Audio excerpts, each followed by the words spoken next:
Kacey Musgraves has one of the most solid 3 album runs to come out of country and country pop during the last decade. She was certainly a welcome breath of fresh air during the egregious rise of stale bro country that infiltrated country and pop alike in the early 2010s. Her label Mercury Nashville clearly put a ton of muscle power into making label mate Sam Hunt a big deal. However, I could not help but to wonder why Kacey Musgraves seemingly wasn't given the same push, nor did she really receive the same level of recognition.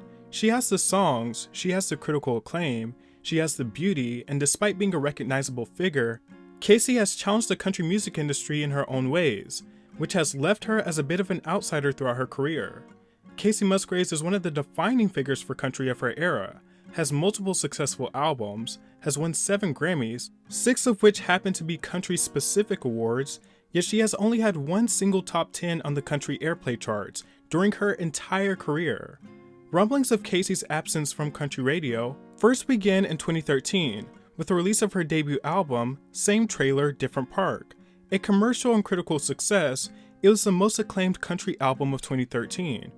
With clear radio-friendly melodies, Kacey did manage to snag her first and only top 10 on country radio with her debut single Merry-Go-Round. However, she made quite the stir once she released the pro-gay anthem, Follow Your Arrow, an incident which left radio programmers perplexed. In 2013, Billboard posted an article that weighed in on why country radio chose not to play the single. The audience cheers for Kacey after her performance, but with lyrics that tell the girls to kiss the boys and then to also kiss the girls if that's what you're into, some radio decision makers were a little taken aback by the time she left the stage. The lyrics were also censored at the Country Music Association Awards. "I wish I could play that song on my station," said one programmer, who preferred to remain anonymous, told Billboard. "This is not only pushing the envelope, it's where the envelope gets mailed to," said Mike O'Malley, a programming consultant. Several radio pros said the song, if released as a single, might play in New York or LA, but not Birmingham, meaning that it would play in more liberal places and not conservative areas.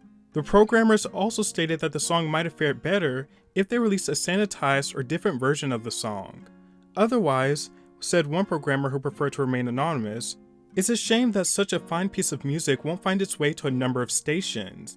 It is widely speculated that this incident is one of the main reasons Kacey has not received much country airplay throughout her career." Kacey had no shortage of critical acclaim, while her sales and touring proved the power of her loyal fan base. Everything came to a head when she released her magnum opus in Modern Classic in 2018. In 2019, she won Album of the Year at the Grammys for Golden Hour. Not only did she win Album of the Year, she took home 4 awards in total, 3 of which were country-specific awards. Golden Hour was both a commercial and quality record, with songs that seemed sure to be radio hits, but the songs didn't receive a lot of airplay on country radio. 2 key songs to the record, Butterflies and Rainbow, entered the country airplay charts, but didn't even scrape the top 30. The absence of Kacey from country radio became super apparent, and Washington Post published an article discussing the issue titled, "Why Kacey Musgraves, who keeps winning awards, still can't get a country radio hit." They explored the topic with radio programmers as well as her own label. Chart watchers closely monitored the progress of her single Rainbow, when 53 stations added it to their playlist. MCA Nashville's vice president of promotion, Katie Dean, declared the label optimistic. The piano-driven ballad, which urges a downcast listener to hold light to your umbrella in hard times, steadily ascended the Billboard airplay and media-based charts. Alas, Rainbow fell off the country radio charts after peaking at number 33, a disappointment in a genre that places a high premium on airplay. The article described Kacey as the rare Nashville artist approaching superstardom without the support of country radio. "The fact that country radio ignored what was the album of the year, that's embarrassing," said Larry Rosen, president of Edison Research, but I doubt very many people in country radio are sitting around embarrassed about it. Industry insiders offered several possible reasons for Rainbow's stall in the charts, such as it didn't test well when stations did audience research. It's a slow song that didn't resonate going into the summer season, when listeners crave upbeat hits. Others pointed out that the Grammy voters who lauded Golden Hour are a very different demographic from the radio programmers. Quoting the article, "Then one reason, only brought up in the most hushed tones, some country radio programmers claim that Musgraves hasn't been very friendly to them. It didn't seem to care much about airplay." This triggered a debate at the annual Country Radio Seminar Conference in Nashville, where a few programmers admitted that they can't help but want to support singers who seem more enthusiastic about radio.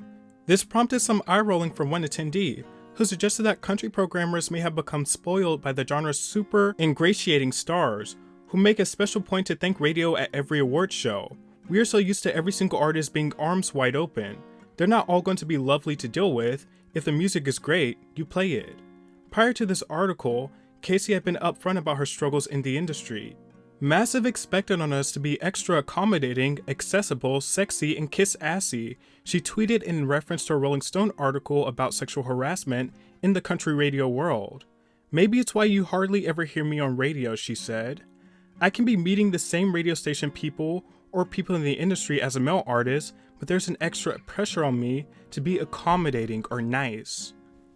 The blackout for Kacey also pointed to a bigger issue: the lack of support for female country artists. In 2015, when a ratings consultant advised stations to make women no more than 15% of their playlists, University of Ottawa professor Jada Watson scoured country radio data from 2000 through 2018 and found that Kenny Chesney, the most played male artist, had more than 6 million spins on his songs, nearly double the amount given to Carrie Underwood, the most played female artist.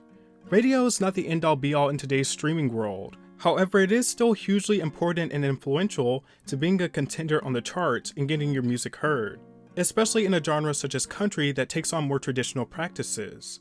On another occasion, Kacey stated that she had negative experiences with radio programmers who wanted more to do with her than just business. "No one specifically said, 'You've got to sit on this guy's lap.'